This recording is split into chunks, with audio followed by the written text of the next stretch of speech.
Lifestyle भी depend करती है इन सब चीज़ों पे, तो आप उनको कैसे क्या खाने पीने को लेके क्या क्या चीज़ें गाइड करते हैं, किस तरीके से उनको मेंटली प्रिपेयर भी किया जाता है? वर्किंग है और उसके पीरियड्स इरेगुलर हैं, बिल्कुल। तो वो ये नहीं समझ पाती कि मेरे पीरियड्स इरेगुलर क्यों हैं। उसे लगता है कि हो सकता है आजकल सभी के होते हैं, इसलिए मेरे साथ भी हो रहा है। स्ट्रेस हो रहा है, स्ट्रेस इसकी से वजह हो से रहा है। बेसिकली उनके अलग अलग प्रॉब्लम्स के हिसाब से, जैसे अगर इरेगुलर मेंस्ट्रुअल डिसऑर्डर है तो उसके हिसाब से हम उनके योगा, उनके प्राणायाम, मेडिटेशन, जो भी एक्सरसाइज वाले पॉइंट ऑफ व्यू से या फिर उनके डाइट वाले पॉइंट ऑफ व्यू से कि उन्हें क्या हेल्दी लेना चाहिए। आजकल शादियां भी बहुत जल्दी लड़कियों की कराई जा रही है, जिससे कि बच्चे अच्छे से पैदा हो जाए, कोई प्रॉब्लम ना आए, कॉम्प्लिकेशंस ना आए। एक जनरेशन थी हमारे पेरेंट्स वाली, जब ऐसा था कि जल्दी जल्दी शादियां होती थी जी। उसके बाद एक जनरेशन आई थी जब बहुत लेट होने लगी थी चीज़ें। बट अब अगर हम देखें तो अभी फिर से एक चलन आ गया है, हाँ, कि जल्दी जल्दी शादियां हो रही। क्यों? क्योंकि इनफर्टिलिटी के इश्यूज काफ़ी बढ़ रहे हैं। एक आध साल या 6 महीने में ही अगर कपल ट्राई करता है और वो कंसीव नहीं हो पा रहा है, कि वेट ज़्यादा है तो कंसीव करने में प्रॉब्लम आ रही है, मिसगैरेज हो रहा है, ऐसी प्रॉब्लम्स होती हैं। तो हम लोग क्या करते हैं कि पर्सन टू पर्सन हमारे यहाँ वेरी करता है कि अगर एक डायबिटीज़ वाला पेशेंट है या थायराइड वाला पेशेंट है या उसको ओबेसिटी सिर्फ बिना किसी डिसीज़ के है, तो हम उसके अकॉर्डिंगली हम उनको जो है अलग अलग डाइट और एक्सरसाइज वगैरह जो है हम उनको प्रेफर करवाते हैं। पंचकर्मा जैसे कि आपने बताया, वो सभी इनफर्टिलिटी में काम करता है कि नहीं करता है? हम लोग पेशेंट्स के सिम्टम्स के अकॉर्डिंग कि उनकी सिवियरिटी कितनी है, उनको कितने ईयर्स हो गए हैं ट्राई करते करते, उसके साथ अगर वो कोई भी और मेडिकेशंस ले रही है बट स्टिल उनके पीरियड्स नहीं आ रहे हैं, तो हम उसके अकॉर्डिंग उनको ट्रीट करते हैं। कि आयुर्वेद जो है बहुत धीरे धीरे काम करता है। मैम एक्चुअली हम हर पेशेंट के ऊपर नहीं कह सकते कि धीरे धीरे काम करता है, क्योंकि हमारे पास तो कई सारे ऐसे केसेस भी हैं जो एक एक दो दो महीने में कंसीव हो गए जी। कई बार उनके ऊपर इतना अच्छा ड्रास्टिक चेंज देखने को मिलता है। नमस्कार, समय नाम में आपका स्वागत है। मैं हूं ज्योति तिवारी। आज हमारे साथ मौजूद है डॉक्टर मोनिका चौधरी मरेठिया, जिनसे हम जानेंगे कि आयुर्वेद बच्चों के लिए कितना कारगर होता है। कई बार महिलाएं परेशान होती हैं कि उनको बच्चे नहीं हो रहे हैं, लेकिन इन्होंने कई माँ बाप को आयुर्वेद के सहारे से बच्चे पैदा करने में मदद किया है। तो चलिए उनसे बात करते हैं। मैं बहुत बहुत स्वागत है आपका। थैंक यू मैम, सबसे पहले तो मैं आपसे ये जानना चाहूँगी कि आयुर्वेद किस तरीके से मदद करता है। जैसे कि अभी के टाइम में बहुत सारी टेक्नोलॉजी आ चुकी है, IVF है, लेकिन आयुर्वेद कैसे मदद करता है? मैम, जैसे कि आप जानते हैं कि आयुर्वेद एक बहुत प्राचीन पद्धति है और हम लोग सुनते भी आए हैं कि जैसे पहले के ज़माने में कोई ट्रीटमेंट होता नहीं था। जी। क्या होता था कि वैद्य होते थे जो कि हर छोटी छोटी चीज़ों में, चाहे बुखार हो या कुछ हो, तो उसके लिए आयुर्वेदिक मेडिसिन का उपयोग करते थे। जी। इसी प्रकार हम लोग कोई बहुत कुछ ऐसा नहीं है कि हम कुछ अलग लेकर आए हैं या कुछ ऐसा है। बस ये है कि हाँ, आज के मॉडर्न ट्रीटमेंट्स के हिसाब से हमारी जो चीज़ें हैं वो थोड़ी सी अलग हैं। क्यों? क्योंकि हम वही जो पुरानी दिनचर्या या पुराने लोग जो फॉलो करते थे, जो पुराने उनके काम होते थे, कैसे वो लोग दिन भर का उनका काम ही ऐसा होता था कि उनकी एक्सरसाइज और ये सारी चीज़ें हो जाती थी। बट आज के लाइफस्टाइल के हिसाब से जो लोग आजकल एक्सरसाइज या डाइट या मेडिकेशंस जो प्रॉपर फॉलो नहीं पाते हैं, हम सिर्फ वही चीज़ें अच्छे से उनको गाइड करते हैं अकॉर्डिंग टू कि उनके साथ क्या क्या उनके प्रॉब्लम्स है जिनकी वजह से वो कंसीव नहीं कर पा रहे। तो जैसे कि आपने बताया कि लाइफस्टाइल भी डिपेंड करती है इन सब चीज़ों पे, तो आप उनको कैसे क्या खाने पीने को लेके क्या क्या चीज़ें गाइड करते हैं, किस तरीके से उनको मेंटली प्रिपेयर भी किया जाता है, तो कैसे? जैसे मैम, बहुत सिंपल सी चीज़ है कि अगर हम एक फीमेल जो आज की जो फीमेल हमारी आज की जनरेशन की फीमेल्स की अगर बात करें, तो जो लोग वर्किंग होते हैं आजकल, उनका कई बार नाइट शिफ्ट या डे शिफ्ट या उनके लंच का टाइम, उनके डिनर के टाइमिंग्स कुछ भी फिक्स नहीं होते हैं। And what they are eating, कि कब उनका लंच में क्या खाना हो रहा है, क्या वो लोग उस चीज़ पे फोकस कर पा रहे हैं, नहीं कर पा रहे हैं। क्योंकि क्या हो रहा है कि काम पे ज़्यादा फोकस होता है बजाय हमारे हेल्थ की चीज़ों पे। तो जैसे एक फॉर एग्ज़ाम्पल एक बताती हूँ कि अगर कोई पेशेंट वर्किंग है और उसके पीरियड्स इरेगुलर हैं, बिल्कुल। तो वो ये नहीं समझ पाती कि मेरे पीरियड्स इरेगुलर क्यों हैं। उसे लगता है कि हो सकता है आजकल सभी के होते हैं इसलिए मेरे साथ भी हो रहा है, स्ट्रेस हो रहा है, इसकी स्ट्रेस से वजह हो से रहा है, या हो सकता है मैं कुछ ठीक से खाना पीना नहीं ले रही होगी, या बट एग्जैक्टली उन्हें क्या लेना है, क्या उन्हें नहीं लेना है, क्या उन्हें एक्सरसाइज करनी है, उनका एक डे जो स्टार्ट होता है मॉर्निंग टू नाइट, तो उनका एक टाइमिंग्स, उनके शेड्यूल कैसे होने चाहिए वो उनको क्लियर नहीं हो पाते कहीं। तो हम लोग उनको बेसिकली उनके अलग अलग प्रॉब्लम्स के हिसाब से, जैसे अगर इरेगुलर मेंस्ट्रुअल डिसऑर्डर है तो उसके हिसाब से हम उनके योगा, उनके प्राणायाम, मेडिटेशन, जो भी मतलब जो भी एक्सरसाइज वाले पॉइंट ऑफ व्यू से या फिर उनके डाइट वाले पॉइंट ऑफ व्यू से कि उन्हें क्या हेल्दी लेना चाहिए। अगर उनको ऐसा है कि वो घर के बाहर हैं, घर के बाहर कहीं वर्किंग है और वो कैसा उन्हें खाना लेना चाहिए उस टाइम पे, अगर एक सिंपल सी बात है, एक पनीर अगर वो ले रही है तो उसे पनीर किस फॉर्म में लेना चाहिए, ये छोटी छोटी चीज़ें जो हैं वो हम उनको सजेस्ट करते हैं। कहते हैं कि जब उम्र बढ़ती जाती है, आजकल शादियां भी बहुत जल्दी लड़कियों की कराई जा रही है, जिससे कि बच्चे अच्छे से पैदा हो जाए, कोई प्रॉब्लम ना आए, कॉम्प्लिकेशंस ना आए, तो उम्र का भी इसमें कोई क्राइटेरिया होती है? एग्जैक्टली। अभी जैसे ना, अभी इतने दिनों से आप देखेंगे कि एक जनरेशन थी हमारे पेरेंट्स वाली, जब ऐसा था कि जल्दी जल्दी शादियां होती थी। उसके बाद एक जनरेशन आई थी जब बहुत लेट होने लगी थी चीज़ें, बट अब अगर हम देखें तो अभी फिर से एक चलन आ गया है, हाँ, कि जल्दी जल्दी शादियां हो रही। क्यों? क्योंकि इनफर्टिलिटी के इश्यूज काफ़ी बढ़ रहे हैं। एक आध साल या 6 महीने में ही अगर कपल ट्राई करता है और वो कंसीव नहीं हो पा रहा है तो डेफिनेटली उनको बहुत सारे, अब एक तो ये भी होता है कि वो सही ट्रैक पे जा रहे हैं या नहीं जा रहे हैं उनका, क्योंकि उनको बेसिकली उन्हें कारण समझ में नहीं आ रहा है कि वो क्यों कंसीव नहीं कर पा रहे। तो हमारा सबसे मेन आयुर्वेद में यही रहता है कि हम सबसे पहले तो उनका डायग्नोसिस एक अच्छे से बना के और उसके बाद हम उनका ट्रीटमेंट जो है वो प्लान करते हैं। अभी के टाइम पे अगर हम बात करें तो ये जो प्रॉब्लम है ये कितनी कॉमन हो गई है? मैम, मैं अगर बात करूँ मेरे पास जो पेशेंट्स हैं उसमें से अगर हम बात करें तो 10 में से 6 या 7 पेशेंट जो हैं वो इनफर्टिलिटी फेस कर रहे हैं। अगर हम देखें तो 3 या 4 पेशेंट 10 में से जो होते हैं वो नेचुरली कंसीव होके और प्रेगनेंसी के ट्रीटमेंट के लिए आते हैं जी। और नाउअडेज़ ये भी है कि प्रेगनेंसी कंसीव होने तक ही चीज़ें नहीं है, मतलब आपके 9 मंथ कैसे निकलते हैं, आप 9 मंथ तक पहुंच पाते हैं, क्योंकि आजकल अबॉर्शंस वाले और ये वाले केसेस भी बहुत ज़्यादा मिसकैरेज बहुत जल्दी हो जाता है। अभी आज अगर हम इंडिया की बात करते हैं तो पुरुष प्रधान देश माना जाता है। अगर हम मेल्स की बात करें तो मेल्स इसके लिए एग्री नहीं करते कि हमारे अंदर कोई प्रॉब्लम है। तो जब मेल आते हैं तो उनको आप कैसे उनको प्रिपेयर करते हैं कि आपको भी जांच करवाना चाहिए? मैम, सबसे मेन एक्चुअली इनफर्टिलिटी के ट्रीटमेंट में अगर सबसे ज़्यादा कोई चीज़ मायने रखती है तो वो है आपकी काउंसलिंग। वो सबसे ज़्यादा मैटर करता है कि जब आपके पास पहले पेशेंट आया है तो आप उसे किस तरीके से सुन रहे हैं, आप उसे किस तरीके से आप उसे रिस्पॉन्स कर रहे हैं। तो हमारे गर्भवेदा में सबसे अच्छा यही एक हमारा कंसेप्ट है कि हम सबसे पहले जब पेशेंट आता है तो हमें सबसे पहले हम उनके सारे प्रॉब्लम्स को सुनते हैं, हम उनका लाइफस्टाइल खुद उनसे बोलते हैं कि आप एक बार हमें बताइए कि आप सुबह से शाम तक आप करते हैं।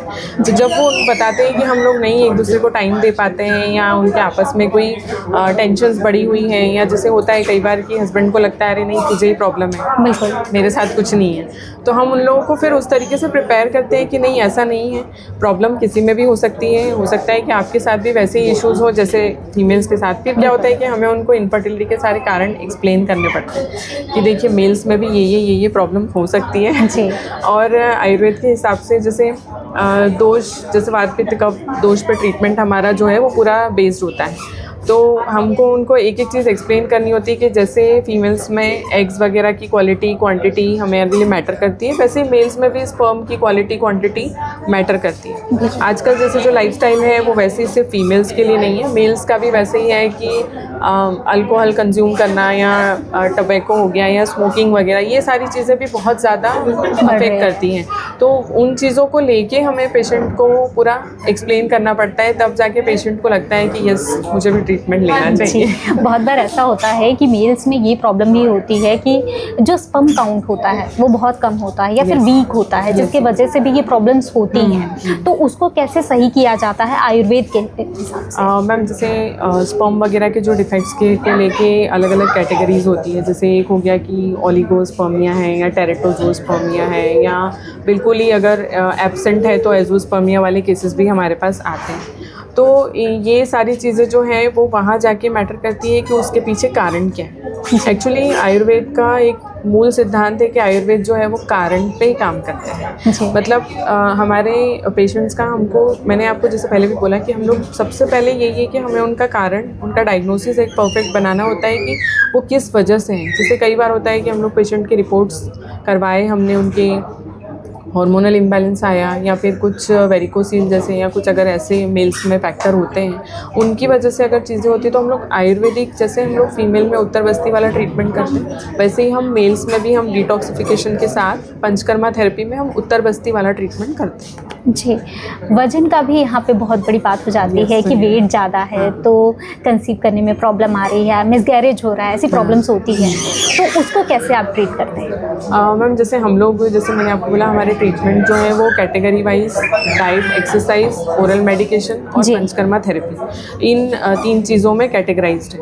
तो हम लोग क्या करते हैं कि पर्सन टू पर्सन हमारे यहाँ वैरी करता है कि अगर एक डायबिटीज़ वाला पेशेंट है या थायराइड वाला पेशेंट है या उसको ओबेसिटी सिर्फ बिना किसी डिसीज़ के है, तो हम उसके अकॉर्डिंगली हम उनको जो है अलग अलग डाइट और एक्सरसाइज वगैरह जो है हम उनको प्रेफर करवाते हैं।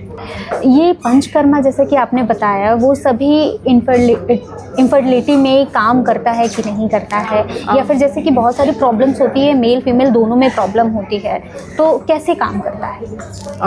मैम जैसे ना सबके कारण जो है, जैसे मान लो कि किसी को अगर PCOS का प्रॉब्लम है, जी, तो PCOS में जनरली हमको देखने को मिलता है कि इरेगुलर पीरियड्स हैं और जी। इरेगुलर पीरियड्स के साथ पेशेंट आपको ओबेस मिलेगी और उसकी वजह से उनका जो है ओव्यूलेशन वगैरह टाइम पे ना होके उनकी प्रेगनेंसी जो है वो कंसीव नहीं हो पाती। बिल्कुल। तो ऐसे केसेस में हम लोग पेशेंट्स के सिम्टम्स के अकॉर्डिंग कि उनकी सिवियरिटी कितनी है, उनको कितने ईयर्स हो गए हैं ट्राई करते करते, उसके साथ अगर वो कोई भी और मेडिकेशंस ले रही है बट स्टिल उनके पीरियड्स नहीं आ रहे हैं, तो हम उसके अकॉर्डिंग उनको ट्रीट करते हैं। आयुर्वेदिक मतलब जैसे मेडिसिन की अगर हम बात करें तो काफ़ी सारे ऐसे मेडिकेशंस हैं, जैसे मेनली अपन शतावरी, अश्वगंधा, ये सबको सुनने में आता ही है कि ये वुमेन हेल्थ के लिए बहुत अच्छा होता है। तो उसी के कुछ ऐसे कॉम्बिनेशंस मेडिकेशन में हम यूज़ करते हैं। और पंचकर्मा थेरेपी के साथ कि उनके जो अपना स्नेहन स्वेदन वाला डिटॉक्सिफिकेशन वाला प्रोसेस, जैसे बॉडी से टॉक्सिन आउट होना, ये सब करने के बाद अगर हम लोग प्लान करवाते हैं उनको और उनका जो ओव्यूलेशन वगैरह ट्रैक करते हैं, एग्स वगैरह हम लोग ट्रैक करते हैं, तो उनका डेफिनेटली 80-90% तक कंसीव हो जाते हैं। मैक्सिमम जो एज क्राइटेरिया होता है वो क्या होता है? क्योंकि कई बार ऐसा होता है कि लोग 50 साल के हो जाते हैं, वो प्रेग्नेंट हो जाते हैं, और कुछ बार ऐसा होता है कि लोग 40 की एज में भी प्रेग्नेंट नहीं हो पाते हैं। मतलब एक्चुअली अभी जैसे अगर हम देखें तो हम लोग 30 से 40 के पेशेंट हमारे पास कई सारे हैं, 30 से 40 वाले। मतलब कई बार अभी कुछ पेशेंट्स ऐसे भी हैं जो 20-22 की एज में भी नहीं कंसीव कर पाते। जैसे होता है कि किसी की शादी अगर जल्दी हो गई है and they are trying, but वो 20-22 में भी कंसीव नहीं कर पाते हैं ऐसी एज में भी। अब उन्हें लगता है कि हमारी एज तो कम है, फिर क्यों नहीं हो पा रहे हैं हम लोग कंसीव। बट एग्जैक्टली मैं उसी चीज़ पे फिर से आ जाऊंगी कि वही लाइफस्टाइल और वो सब मॉडिफिकेशन जब चीज़ें होती हैं, जब आप फिर से ऐसी चीज़ें करते हो जो पुराने समय के लोग करते थे, तो उसका इफ़ेक्ट ज़रूर आता है। अब मैं अगर इन खर्च की बात करूँ, कंपेयर करते हैं, तो आयुर्वेद में ज़्यादा पैसे लगते हैं या फिर जो अभी की तकनीकी है उसमें? मैम मैं ये तो नहीं कहूँगी कि हाँ हमारा अभी ट्रीटमेंट बहुत कम पैसों में हो जाता है या बहुत सस्ता है, ऐसा मैं नहीं कहूँगी जी। ऑब्वियसली हमारे मेडिकेशंस में भी कुछ गोल्ड प्रिपरेशंस होती हैं, सिल्वर प्रिपरेशंस होती है, जैसे आपने आयुर्वेद में स्वर्ण भस्म और ये सारी चीज़ें सुनी होंगी जी।